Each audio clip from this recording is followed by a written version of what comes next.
பிதாசுதன் பரிசுத்தாவின் பெயராலே அன்பார்ந்த சகோதர சகோதரிகளே, உங்கள் அனைவருக்கும் எங்களுடைய வணக்கத்தையும் வாழ்த்துக்களையும் தெரிவித்துக் கொள்கின்றோம். கடந்த மாத ஒளியின் விதை மின்னுதலில் திருத்தூதர் பணியிலிருந்து கேள்விகள் கேட்கப்பட்டது உங்கள் அனைவருக்கும் தெரியும். 1ஆம் அதிகாரம் முதல் 5ஆம் அதிகாரம் வரையிலும் கேள்விகள் கேட்கப்பட்டது.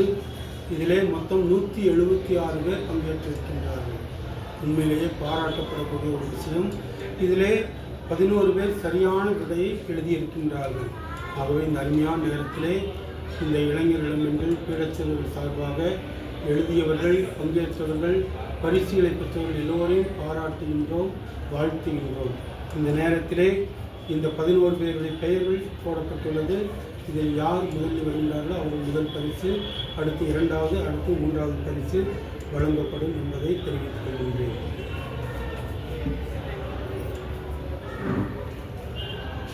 முதல் பரிசு பவுல், பத்திநாதபுரம், தூத்துக்குடி. 2வது பரிசு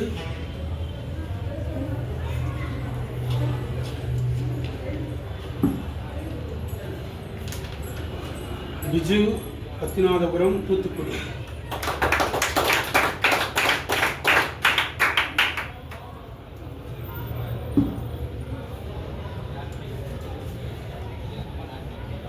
3வது பரிசு அனிதா, பத்திநாதபுரம், தூத்துக்குடி. 3 பரிசு ஒரே இடத்தில் ஒவ்வொருவரையும் பாராட்டுகின்றோம், வாழ்த்துகின்றோம். தொடர்ந்து நீங்கள் அனைவரும் உற்சாகத்தோடு எழுதுங்கள். வேதாகம் படிக்க ஒரு நல்ல ஒரு வாய்ப்பு. ஆகவே அனைவரும் படியுங்கள். இந்த மின்னுதல் எப்போது வரும் என்று ஆவலோடு காத்து கொண்டிருங்கள். அந்த மின்னுதல் வந்ததும் உடனடியாக அதில் குறிப்பிட்டுள்ள பகுதிகளை படித்து நல்ல விதத்திலே இந்த போட்டிகளில் கலந்து கொள்ளும்படியாக அன்போடு கேட்டுக்கொண்டு தொடர்ந்து எழுதுங்கள், படியுங்கள். இந்த மின்னுதலை எல்லோருக்கும் அனுப்பி வைத்து எல்லோரையும் படிக்க வைக்கும்படியாக அன்போடு கேட்டுக்கொள்கின்றோம். நன்றி.